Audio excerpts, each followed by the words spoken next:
Ayatul kursi is made up of 9 sentences. Allahu la ilaha illa huwa al-hayyul qayyum, number 1. La ta'khudhuhu sinatun wa la nawm, number 2. Lahu ma fis samawati wa ma fil ard, number 3. What's number 4? Man dha alladhi yashfa'u 'indahu illa bi idhnihi. That's number 4. Ya'lamu ma bayna aydihim wa ma khalfahum, number 5. Then وَلَا يُحِيطُونَ بِشَيْءٍ مِّنْ عِلْمِ إِلَّا بِمَا شَاءَ, number 6. Then وَسِعَ كُرْسِيُّهُ السَّمَاوَاتِ وَالْأَرْضِ, number 7. وَلَا يَؤُودُهُ حِفْظُهُمَا, number 8. وَهُوَ الْعَلِيُّ الْعَظِيمُ, number 9. 9 sentences. The first sentence is Allahu la ilaha illa huwa al-hayyul qayyum. It's a beautiful sentence which ends with 2 of Allah's names. What are those 2 names? Al-Hayy, Al-Qayyum, the living and the source of all establishment. Everything stands and exists and is maintained because of Allah. What's incredible is that the last sentence, sentence number 1, has something in common with sentence number 9, which is وَهُوَ الْعَلِيُّ الْعَظِيمُ. How many names of Allah in the last sentence?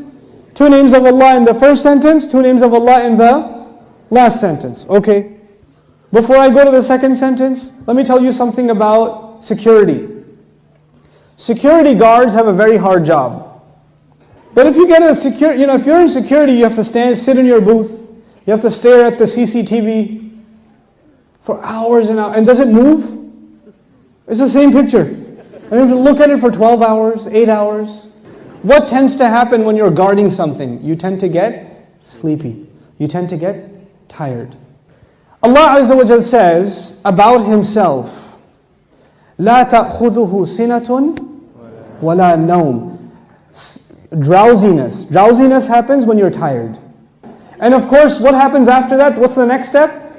Naum. This is the second sentence.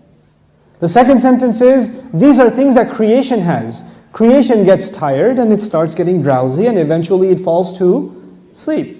What was the second last sentence? وَلَا يَؤُودُهُ حِفْظُهُمَا. Guarding the skies and the earth does not exhaust Allah. When someone's exhausted, what do they get? Sina and Naum. The second sentence is actually connected to the second last sentence. لا تأخذه سنة ولا نوم ولا يؤوده حفظهما. He says, له ما في السماوات وما في الأرض. He owns whatever is in the sky and the earth. Now before I tell you further, you need to understand the difference between 2 words, 2 names of Allah, Malik and Malik. Malik is an owner. Malik is an owner. Malik, what is Malik? King. Is there a difference between a king and an owner? Yes. Ownership is about property. But kingdom is not about, you're not the king over a tree or the king over a piece of land. You're the king over the people who live in that land. Kingdom is about controlling people. Ownership is about controlling objects. There's a difference. Now Allah says, لَهُ مَا فِي السَّمَاوَاتِ وَمَا فِي الْأَرْضِ. He owns whatever is in the skies and the earth. What is the ayah about? Ownership. What's the third last sentence? وَسِعَ كُرْسِيُّهُ السَّمَاوَاتِ وَالْأَرْضِ. His throne extends to the skies and the earth. When Allah talks about His throne, He's talking about His kingdom.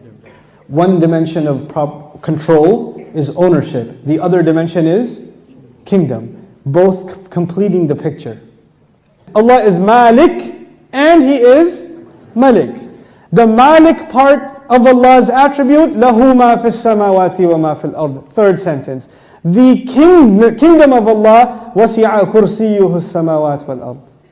Okay. What's the fourth sentence? مَنْ ذَا الَّذِي يَشْفَعُ عِنْدَهُ إِلَّا بِإِذْنِهِ. Let's understand this ayah first. Who will come and make shafa'ah with Allah except unless He gives permission? In other words, what is shafa'ah? Shafa'ah means you got connections. Shafa'ah means that you were about to lose your job, but your uncle is the manager and he came and said, no, he's with me. That's shafa'ah. On Judgment Day, we are in trouble possibly, and then somebody comes and says, no, they're with me. They're with me. Go easy on them, please. We beg Allah Azza wa Jal to qualify us for the shafa'ah of Rasulullah sallallahu alaihi wasallam. So this ayah is about nobody having any authority unless Allah gives it to them. وَلَا يُحِيطُونَ بِشَيْءٍ مِّنْ عِلْمِهِ. They know nothing, they can control, they encircle nothing of His knowledge. إِلَّا, except بِمَا شَاءَ. The fourth sentence and the sixth sentence are both about a statement about Allah and the only exception. The statement was, nobody has authority to make a case except whoever Allah gives permission. They have no knowledge except whoever He wants to give knowledge to. Otherwise they know nothing. The fourth and the sixth sentence are correlated. The first and the ninth, the second and the eighth, the third and the seventh, the fourth and the sixth. What's left? Middle sentence? He says, يَعْلَمُ مَا بَيْنَ أَيْدِيهِمْ وَمَا خَلْفَهُمْ. Oh my God, He says He knows what is ahead of them and what is behind them. And He knew what is coming ahead in the ayah and what was behind in the ayah. He put in the middle of it is, I know what's ahead and I know what's behind. Who speaks like that? Who speaks like that? SubhanAllah.